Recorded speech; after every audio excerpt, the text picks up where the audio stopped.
Hi, guys.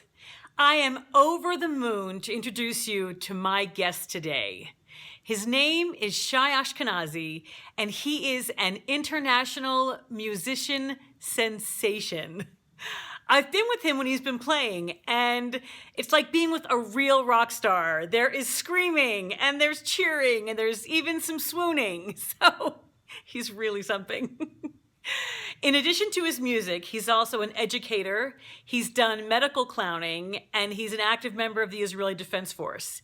He is really an amazing person with a remarkable life story, and he has such a big and generous heart and a true calling to make other people happy. So join me for my interview with Shy Ashkenazi.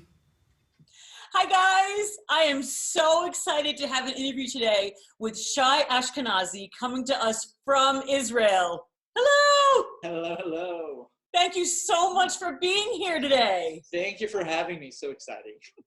So, Shy wears a lot of hats. He is a successful singer, songwriter, brilliant songwriter, actor, educator.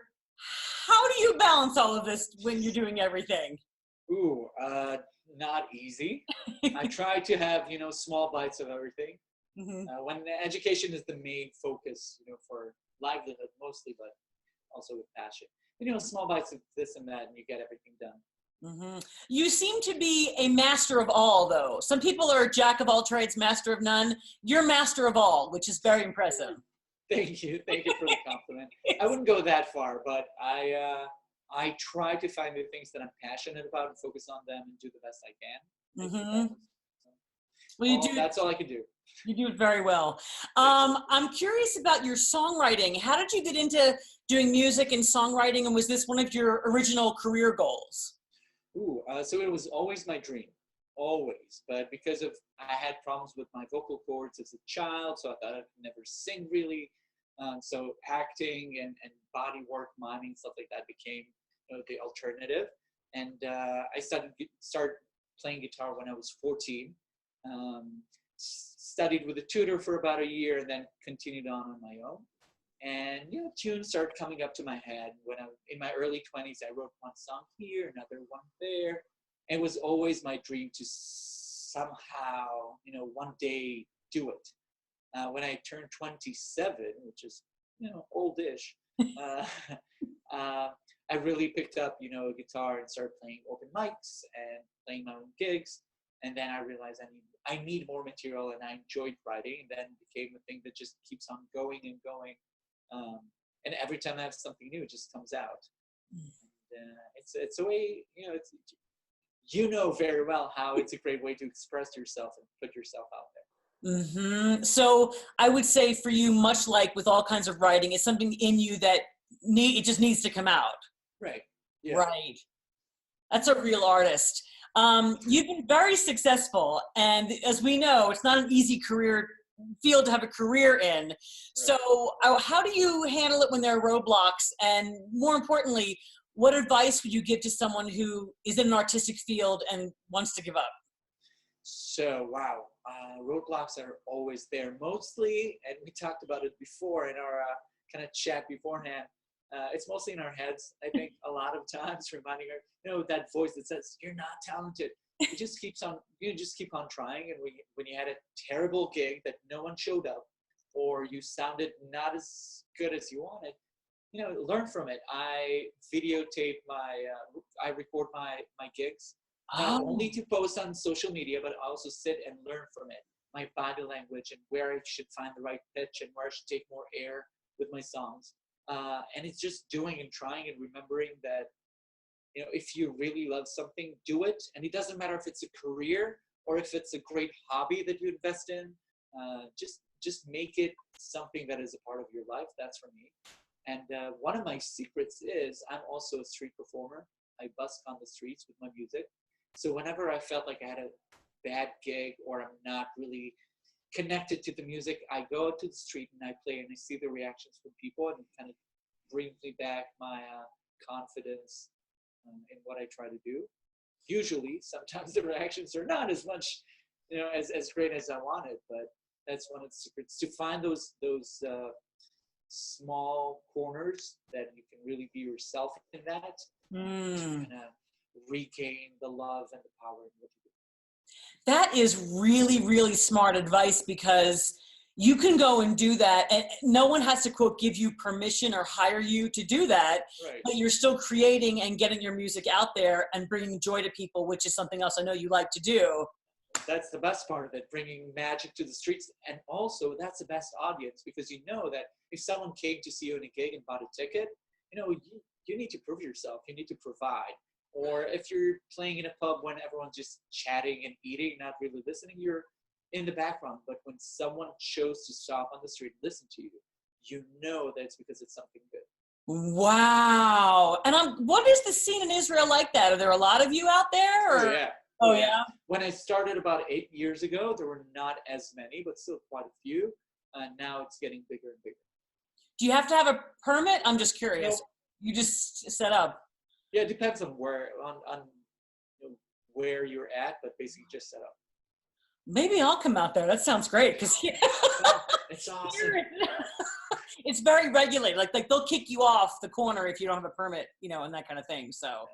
Actually, also played in the subway, not like in New York, in the carts. It's hopping between carts. That's great. Oh man, I would have liked to have seen that. Wow, that's super cool. So you're also an educator, and I'll tell you, this guy, it's like a rock star. I've been at camp with him when he's been teaching, and everybody it's sort of like Bon Jovi walking, oh, they're Shy.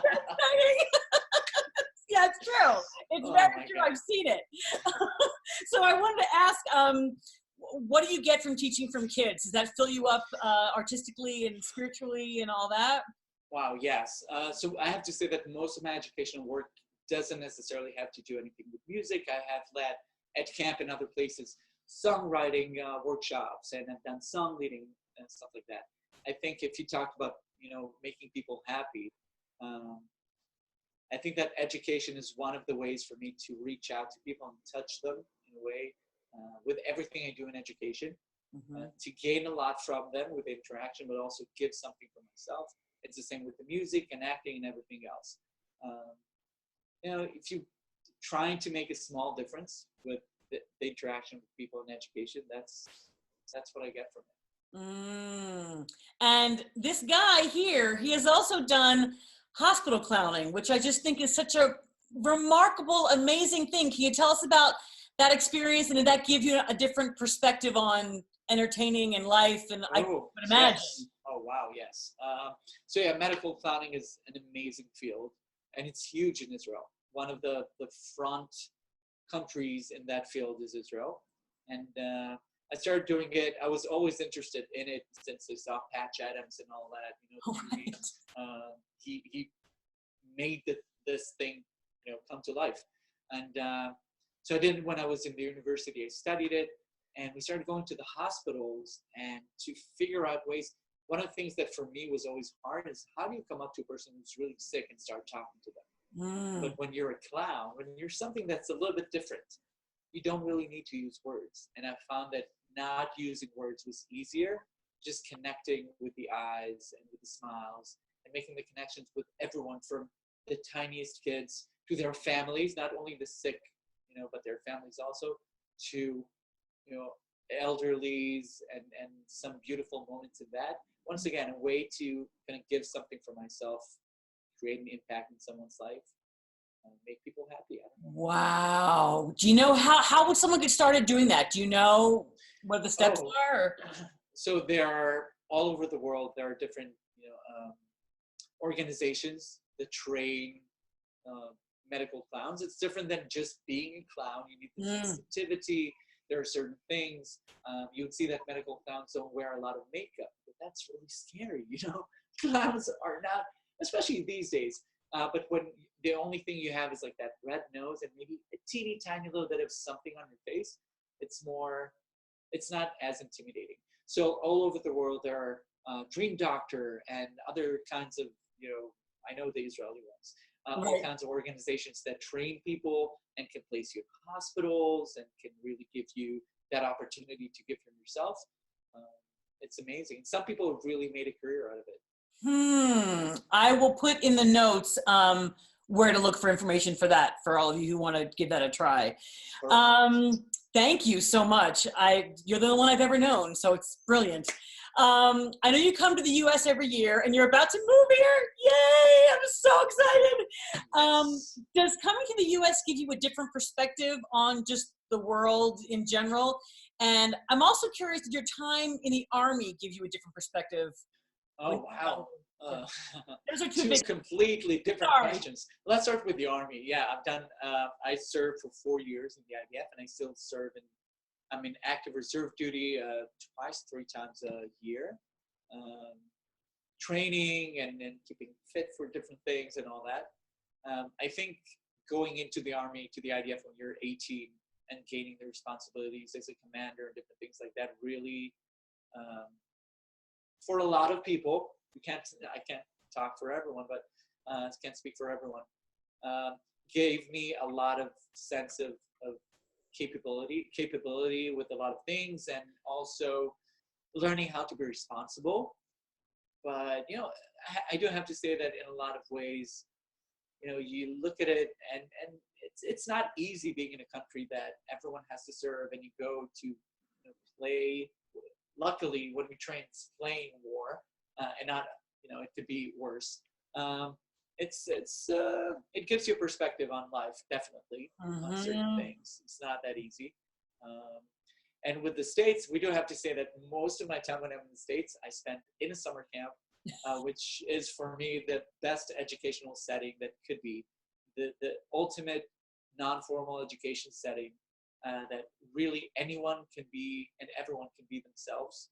And that's the best thing for me, to be myself and be able to bring myself as I am, but also give the campers and step members and everyone the opportunity to grow. And whatever I can give from that for myself is amazing. So definitely the perspective of going back to real life out of that is just, it's a shock. Also, the difference of cultures between the States and Israel is quite remarkable. In Israel, if you want to drive, you should really learn how to drive, in a chaotic place. If you want to come to Israel, New York City would be great practice, by the way. When you are in a line in the bank, there's a clear line and everything. So for us, no, it doesn't work like that. And whenever I come back, everyone's trying to cut the line. And you have this personal space distance. You don't stand right on top of the person who's taking money out of the ATM. So no, it doesn't work like that. So whenever I come back to Israel from the States, it takes me a while. So if I stand too far back, people will just think that I'm not in the line. Stuff like that. So it does give you a perspective on what taking a step out of your life and the place that you grew up in and you love and your life is at, gives you a perspective of what you like or not like so much about the place that you're at. Really gives you a chance to appreciate the small things in your life. Yes. Absolutely. And I've always found when I've gone somewhere, not just as a tourist, but to really live there, it's so great because you can look and say, okay, these people this country may do things a different way. It doesn't make it wrong. It's just a different way of looking at things. It's just different. Exactly. Just because something is, someone's a stranger doesn't make things strange or weird. It's just different. Beautifully put. And I think that we all get so in our own little tiny worlds that I feel like the smaller your own world gets, the bigger your own problems get in your own head and world. Oh, yeah. And you go out and you're like, oh, look at this. There are other people around. Oh my God. I'm not that important. Yes. Right? Yes. That's some excellent perspective. Is there anything that though you're here, you can't wait to get back to in Israel, like the food or something like that? Some specifics about the food. Fruit tastes better in Israel, I have to say. I'll say, yeah. And mostly my family, my friends. I have 3 beautiful nieces and great parents and brother and sisters, and just go back to that. Even though I do feel at home in the States and in specific places with the people around me, so all good. Oh, that's so great. My last question for you is, what are you working on now, and where can people find you and your music? Okay, wow. What am I working on now? sort of an EP. We're recording, trying to kind of finalize a few of the songs and adding more instruments. Hopefully we'll get things done in the next 2 months. Because as you said, I'm moving to the States and I want to get things done before I do that. And you can find me on Spotify, Facebook, Instagram, YouTube, Bandcamp. Yeah. We'll have all your links on this video too, so people Perfect. can click and they'll find you. It has been so great talking with you. Thank you so much for talking with Thank me. you for having me. It's always exciting to see you, and Yay! it's a great pleasure to be able to be, on your show. Thank you. Thank you. Don't hang up. Okay. So you can find all of Shy's information down there. Thanks. We'll see you next time. Bye.